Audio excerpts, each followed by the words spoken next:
Okay guys, so let's reread the question. Select a lens to take a 1 centimeter tall object and produce a 1.5 centimeter tall real image 10 centimeter from the lens, right?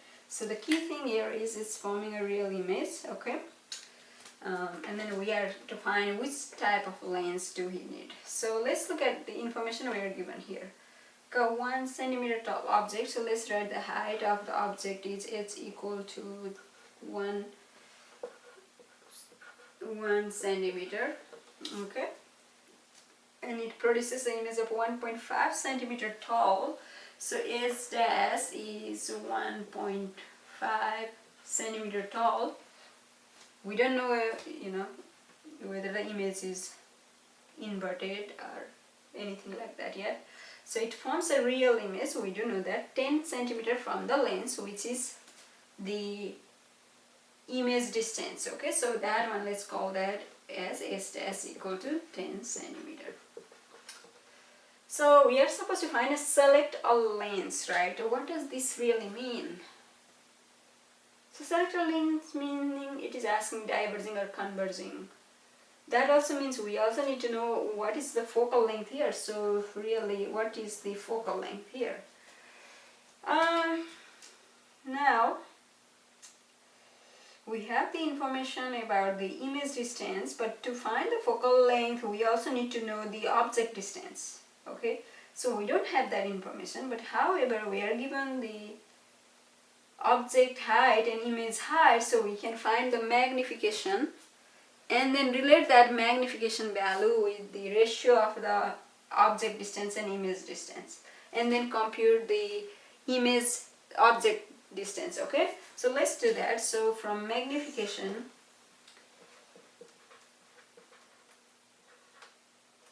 right,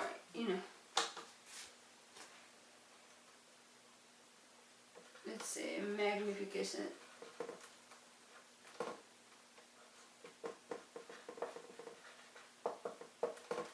really formula or is really ratio, right? M equal to h dash by h, right? Modulus of m equal to minus h dash by s.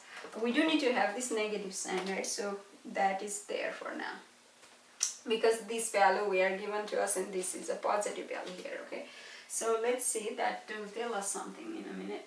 So now we want to find s. We don't know what is s, right? So let's look at s equal to what? From here, cross multiply, so we have s dash h by h dash, but negative sign here, okay? So if we do that, what value do we get here? If we plug in the value, so please try plugging in these values and see what you get.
Okay, so h dash is what?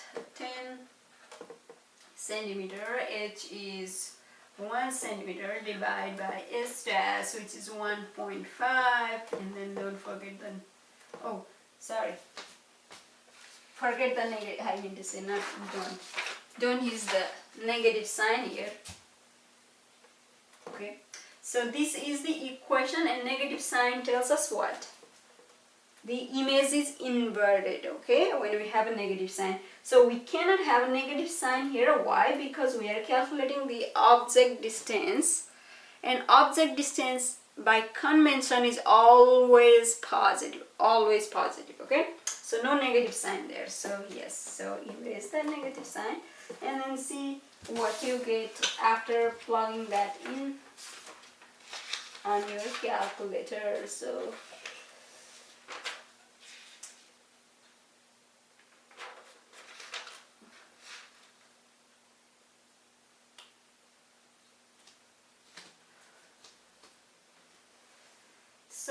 S equal to 6.7 centimeter. Okay, that was the object distance. So we are not done yet. I'm going to erase this side, okay.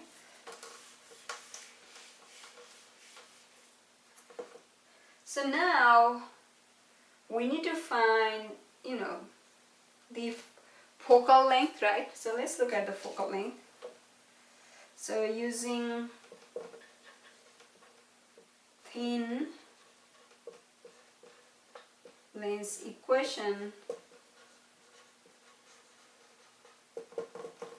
we can write 1 over f equal to 1 over s plus 1 over s dash, okay? Which is equal to what? 1 over s is, before you do this, actually, I like to just, rearrange this equation. So 1 over f is s dash plus s divided by s dash, right? So if I flip this, invert this, then it becomes f equal to s dash divided by s dash plus s, right? So now this is because then that way it is kind of easy. If you keep doing this multiple time, then you will remember how to do this. So s times s dash is what now? S is object distance, right? 6.7. I'm going to make another extra space here to finish this. So 6.7 times s dash. What is the value of s dash we have? That's the 10, right? And then here bottom we have s dash is 10 plus s is 6.7. So please compute this and see what you get.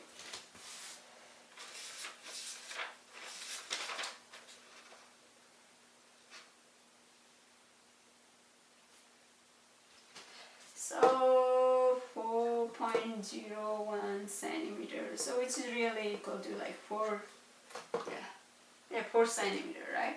Okay, so that is the focal length, okay, f. I'm gonna also put this in box, so focal length f, 4 centimeter.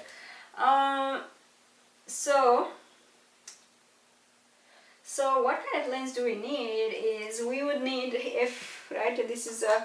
This is forming a real image. Object distance is here, 6.7 centimeter.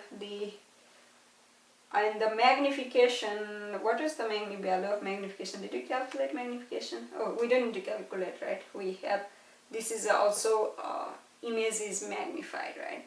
Okay, so because we have this value here, f as a positive, so this is our diverging lens, okay? So real image formed by, converging lens, okay? So it means we need converging lens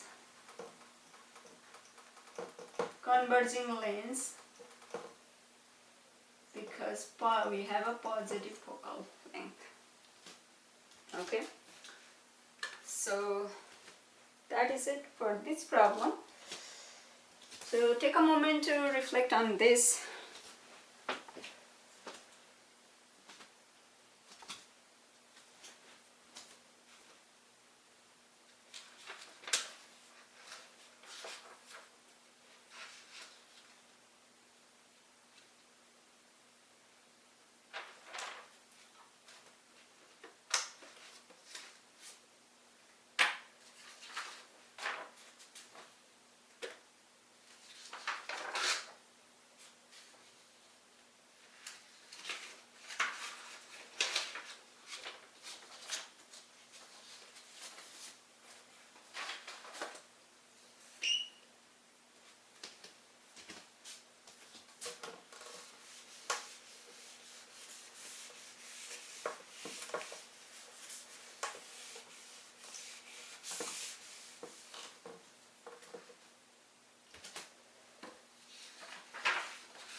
Okay, so we already looked at reflection. We also looked at a little bit of application of refraction. So let's talk about law.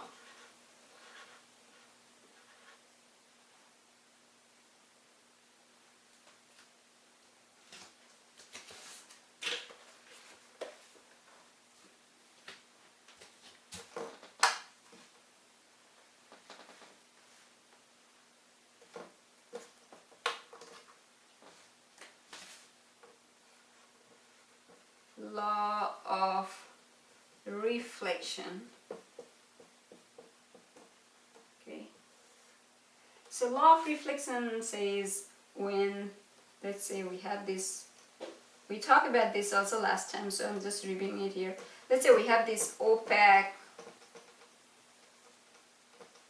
medium, meaning light cannot penetrate through it. So basically, if let's draw a normal is just a perpendicular drawn on that surface, okay. Then if there is a ray of light, let's say you have some laser light or some other light, it's coming here, an incident here, and let's call this angle that is measured with respect to this normal. This is normal, okay, normal, and let's call this as theta I. Theta I is angle of incidence, okay. Then this light, once it touches this boundary over here, it is going to reflect back at the same angle, okay. So it's going to reflect back, and then it's gonna go like this, so you can draw the arrow saying it's reflecting back. And this angle that with respect to normal, we call this as a theta r, as reflected angle. Theta r is reflected angle of reflection. This angle of reflection. Okay. So law of reflection says that theta I equal to theta r. This is the law of reflection. Alright. Now, what do you think would happen if we, instead of opaque meaning it could be just like this, okay, right here, and then you're shining a laser light here at that angle, like this, the laser light was like this, and whatever the ray, once it hits here, it has to reflect back, okay. But what if instead of this we had something transparent, right, or semi-transparent, or even if we had a lens, or some sort of maybe like a glass or something like that? What do you think would happen? So now next thing we'll talk about is law of refraction.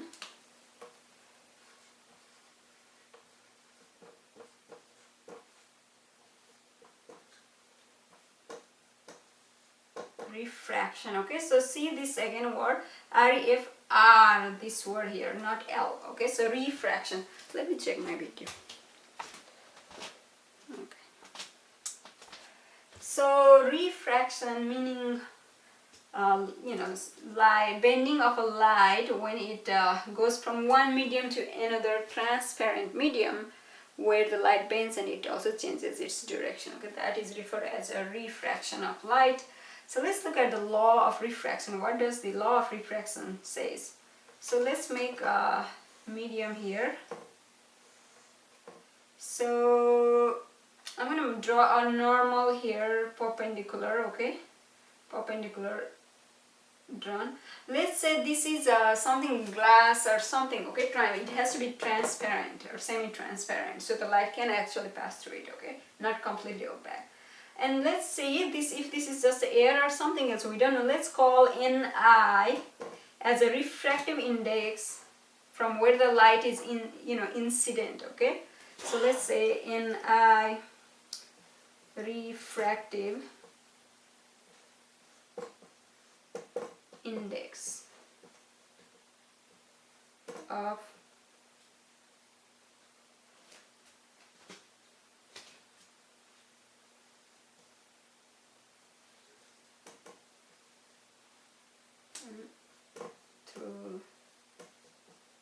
which light is incident, okay?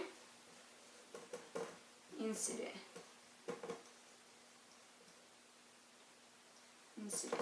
Okay, so from where this, the light is going. So refractive index of this medium. Now let's say this medium is in R, okay? In R, again, refractive index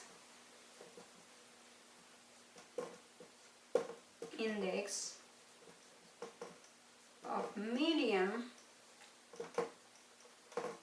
through which light is refracted, okay? So these don't get, earlier also we talked about R for reflection, so this is for refraction, okay, not reflection. So you kind of have to make a distinction. If this is confusing, instead of just Ni, we could also say N1 and N2. That's also totally fine, okay? So now let's say so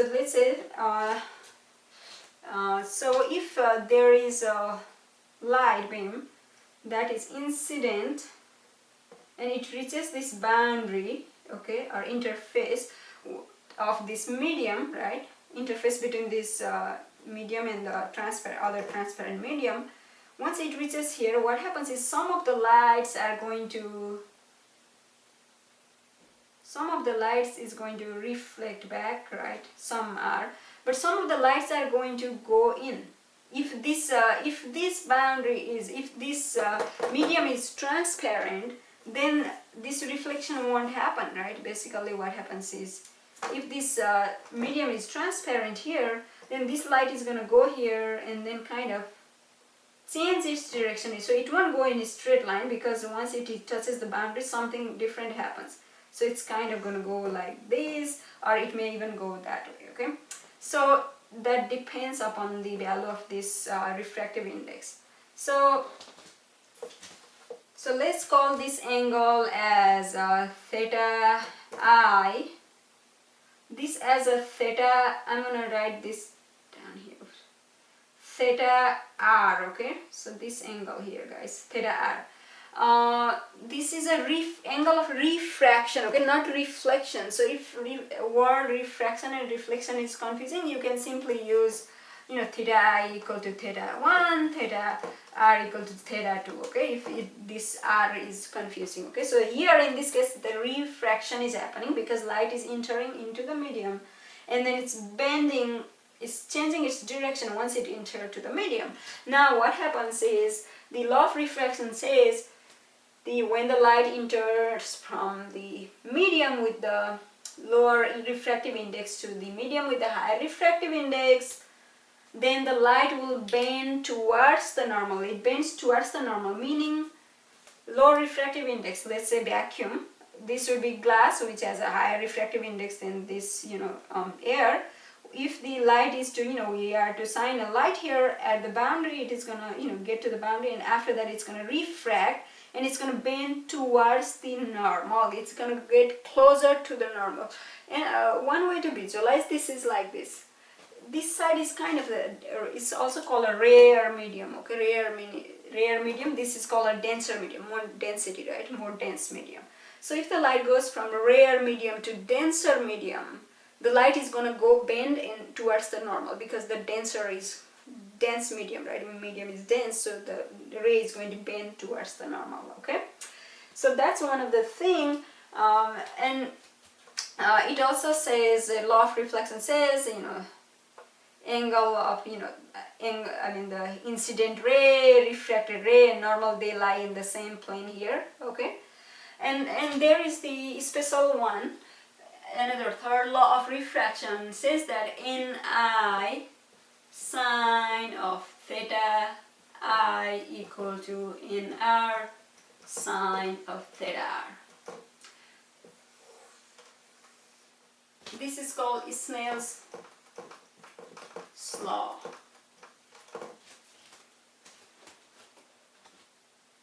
So Ni, again, you guys already know what is Ni. So sine of angle of incidence equal to Nr times sine of angle of refraction. This is called Snell's law.